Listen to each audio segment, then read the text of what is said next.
L'opinion populaire. On voyait que les Américains devaient marcher sur leur fierté et leurs principes. Une liberté de penser. Mais il le fait d'une façon particulièrement grossière et maladroite. Une force internationale. Et même, on va plus loin. Luc La Liberté. La chronique shit show avec Luc La Liberté. Alors là, le shit show, écoute, là, ça c'est un vrai, là. On a parlé de l'Iran cette semaine, alors ça vient de péter. Comment vont réagir les États-Unis? Voilà, écoute, on l'avait dit, on était un peu, puis avec raison aussi, étourdi par ce qui se passait autour de Los Angeles, parce qu'il y avait ce jeu de ping-pong ou cette relance entre l'administration Trump et le gouverneur Newsom en Californie. Donc, on avait dit, je t'avais dit, il se passe plein de choses, puis j'avais l'œil sur l'Iran. Je pensais pas, je suis pas devin que c'est à ce moment-là où à peu près qu'Israël allait attaquer. Mais donc, on a eu le droit à cette première salle qui est venue d'Israël. La réponse iranienne ne s'est pas fait attendre. Puis c'était prévisible qu'on allait réagir. Maintenant, que souffle-t-on à l'oreille de Donald Trump ou que pense-t-il de ce dossier-là? Donald Trump avait décidé, contrairement à ce qu'il avait annoncé en début de mandat ou même pendant la campagne électorale, il s'était risqué à négocier avec l'Iran. Donc, on avait dit, il avait, lui, déchiré l'entente signée par les États-Unis sous Barack Obama, entente qui impliquait également 5 autres partenaires. Donc, Donald Trump avait dit, non, moi, je ne veux pas de ça. Grosso modo, je vais faire mieux. On est plus fort que l'administration Obama.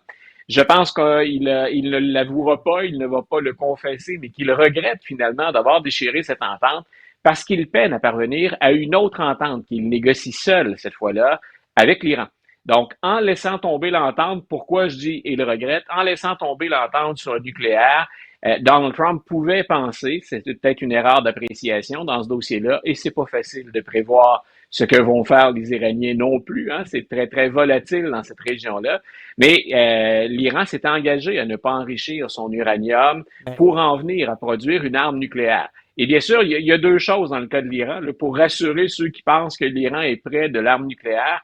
Il y a être capable de construire l'arme nucléaire, mais il faut aussi être équipé pour la lancer, pour la rediriger. Donc, on n'est pas, c'est pas demain que ça va survenir. Mais l'Iran a continué à progresser pendant que Donald Trump attendait. Et là, Trump a décidé d'ouvrir la porte à la diplomatie.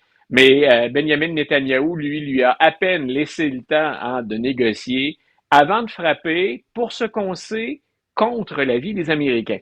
Et ce qui va être intéressant, donc, dans la réponse américaine, on a des atomes crochus entre Donald Trump et Netanyahou, ça c'est certain.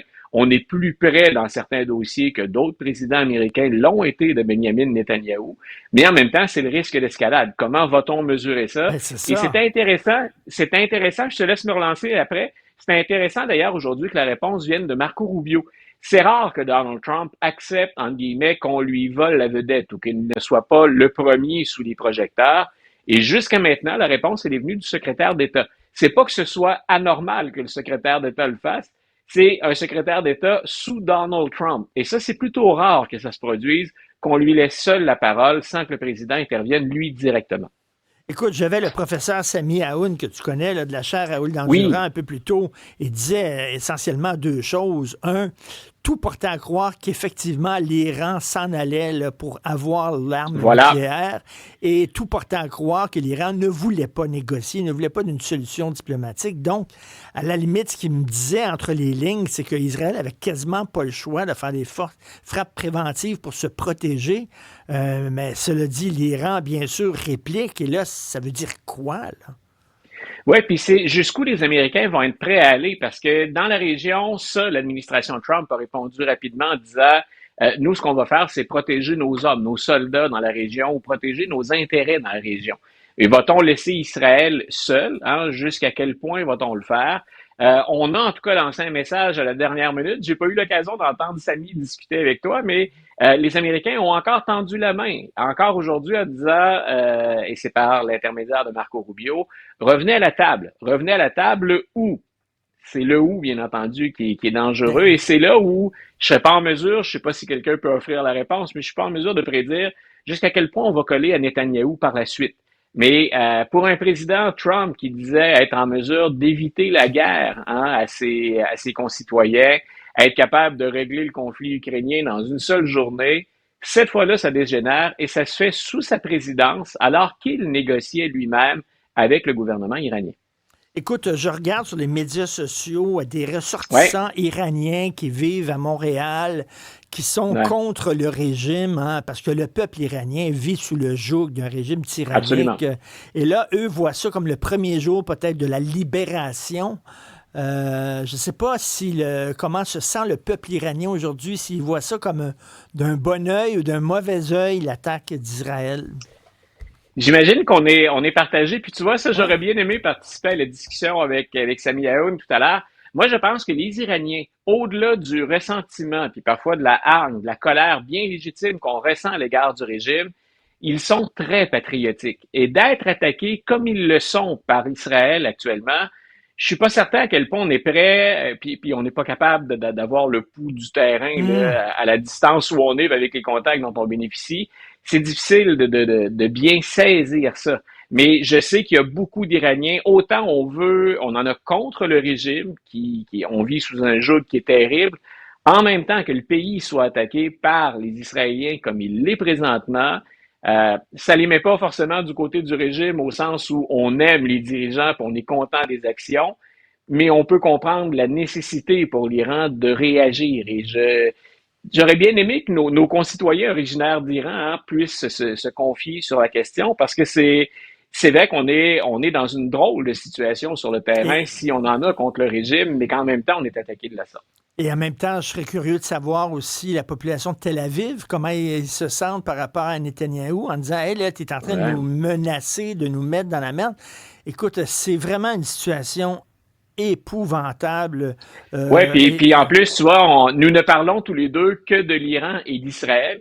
Combien d'autres pays sont affectés? Hein? C'est comme un peu comme les alliances de la Première Guerre mondiale. C'est à partir du moment où tu déplaces une pièce sur l'échiquier, tu mets en branle tout un système d'alliances. Les Russes surveillaient l'Iran énormément. Il y avait des atomes crochus, des intérêts communs entre les deux régimes. Israël est dans une position particulière, très souvent sur la défensive ou forcé dans certains cas de passer à l'offensive. C'est énorme ce qui s'est ben passé oui. aujourd'hui. Puis encore là, les prochaines semaines, c'est peut-être pas abandonner complètement ce projet d'entente avec l'Iran, mais c'est devenu particulièrement difficile. Écoute, Macron s'est entretenu aujourd'hui avec le prince d'Arabie Saoudite, le roi Hein? de Jordanie, le président Voilà. des Émirats arabes unis, l'émir du Qatar. Il a parlé à tout le monde dans la région. On Voilà, va c'est la suivre réaction ça. en chaîne la réaction en chaîne que Exactement. j'évoquais. Là, tu viens d'en couvrir qu'un seul volet, ce que le président français a décidé de faire ou ce qu'il met en branle de son côté. Écoute, demain, défilé militaire de Kim Jong-un. Euh, Excuse-moi, de Donald Trump, je me suis trompé. Euh, non, mais tu sais, pour son anniversaire, le gars, il se paye un défilé militaire. C'est quand même hallucinant. Ça va être et sous la pluie. je t'aurais suivi avec Kim Jong-un. On est beaucoup plus habitué de parler de défilés militaires et de Kim Jong-un que de Donald Trump. Tu sais, il y a un jeu de mots en anglais, It's gonna rain on your parade, hein, ça ne se passera pas comme tu le souhaitais, ou on va gâcher le party. Demain, c'est probablement au sens littéral qu'on va vivre ça, parce que dans les préparatifs, on envisage pour Washington des averses, mais des orages potentiellement aussi. Et ça risque d'affecter ce fameux défilé qui plonge un certain nombre de personnes dans l'embarras. Si Donald Trump est bien fier de dire, on souligne, puis avec raison pour ça, le 250e anniversaire de notre armée, par hasard, c'est mon 79e anniversaire en même temps, puis on Ben met les ouais, chars d'assaut dans la rue. gardons, On sait que gardons. ça a créé, il y a une question de perception qu'on a abordé un petit peu à la blague, mais je t'ai confié hier, il y a beaucoup de politiciens, des républicains que ça met dans l'embarras, qui n'y assisteront pas. Donc, est-ce qu'on va pouvoir déployer l'ensemble de cette parade comme Donald Trump le souhaitait? Ben, c'est peut-être Mère Nature qui va s'arranger pour mettre un peu un camouflet Ben, là-dessus. Et ça, ce qu'il va falloir avoir à l'œil demain, mais je le ferai déjà en vacances parce que pour une rare fois, je déconnecte un peu. Je vais essayer de cacher mon téléphone à ma blonde demain. Donc, demain, il y a aussi ces manifestations qu'on prévoit à l'échelle du pays pour dire No Kings. Nous ne voulons pas de roi aux États-Unis. Réaction qui s'organise maintenant. On se mobilise pour réagir à plusieurs des décisions de l'administration Trump. cela dit, en France, hein, le berceau des Lumières, hein, les Oui, philosophes des Lumières viennent de France, Rousseau, Voltaire et tout ça. En tout à France, fait. le 14 juillet, il y a un défilé militaire. Voilà, mais Tu sais, c'est là où on dit, dans le cas des États-Unis, c'est l'histoire et la culture. Puis ça paraît presque paradoxal de dire ça comme ça, dans le pays où il y a le plus d'armes, puis où il se tue le plus de gens par année de l'utilisation des armes à feu. On n'est pas habitué à ce genre de défilé-là. On ne le faisait pas. Alors qu'en France, par tradition, historiquement, c'est resté dans la culture française. Puis d'ailleurs, je pense que nos auditeurs se souviennent probablement que c'est en assistant à un défilé militaire aux côtés du président Macron que Donald Trump a dit, tiens, je verrais bien ça chez nous, j'aime ça, moi. Donc, c'est peut-être d'ailleurs plus favorable pour lui. On présente ça sous un jour plus avantageux si on dit qu'on s'inspire de la France que de la Corée du Nord. Tiens, je préfère cette version-là. Tant qu'à aller chercher une inspiration, ça se défend mieux de s'inspirer de M. Macron. Tu sais, les défilés militaires à la Corée du Nord, chaque année, il y a des photos, des missiles qu'on déploie, puis les gens se demandent, ça a l'air fait en carton, ce missile-là. Là. Je ne sais pas s'il va faire ça exactement. Là, pour, la mienne est plus grosse que la tienne. Là, c'est vraiment ça. Ben écoute, aussi ridicule que ça puisse paraître, c'est vraiment l'impression que ça donne. Et ça va de pair avec, on l'a vu à Los Angeles, puis j'espère qu'on ne le reverrait pas ailleurs, mais c'est pas impossible non plus. Ça va avec une approche plus militarisée de certains dossiers. Donc, on l'a vu là, devant les tribunaux, d'ailleurs, on va enfin se pencher sur le fond de cette question-là. Donald Trump avait-il le droit de déployer la garde nationale à Los Angeles et les Marines? Et Pete Hegseth, écoute, on est vraiment ailleurs là, depuis 5 mois. Pete Hegseth, qui est le secrétaire de la Défense, le ministre de la Défense aux États-Unis, a dit « Je suis pas certain si les tribunaux disent que je dois sortir les Marines de Los Angeles que je vais le faire. » Dans quel pays démocratique le ministre de la Défense va-t-il oser s'opposer à des juges pour dire « Non, les Marines, si je décide qu'ils restent, ils restent. » C'est ça qui est en jeu. Hein? Et c'est pas des blagues, c'était une déclaration officielle. Donc, la parade de demain, c'est à ça qu'on réagit. Il y a la parade en tant que telle, puis à la limite, on peut voir des chars d'assaut défiler, mais ça va avec une approche, une gestion de l'armée puis de l'état de droit qui est sans précédent aux États-Unis. Donc, c'est un peu ce symbole-là qu'on va voir défiler demain. Mais tu vois, déjà, en ne pensant qu'à Los Angeles, on pense aussi à l'armée, puis au fait que le président dit « j'ai le droit à Los Angeles d'intervenir » et il y a un juge qui a dit non. Puis la semaine prochaine, on devrait commencer à réfléchir au fond et à l'argumentaire derrière ça. L'expression, c'est pas « I'm gonna piss on your parade » ou « I'm gonna rain on your parade ». Ça dépend qui t'a invité à ta parade. Donc, il y en a qui se contentent de la neutralité en disant « It's gonna rain on your parade ». Il y a l'autre version où t'en veux à ton adversaire et tu t'assures qu'il va pleuvoir sur sa parade. Merci Luc, bon été. C'est notre dernière de la saison régulière.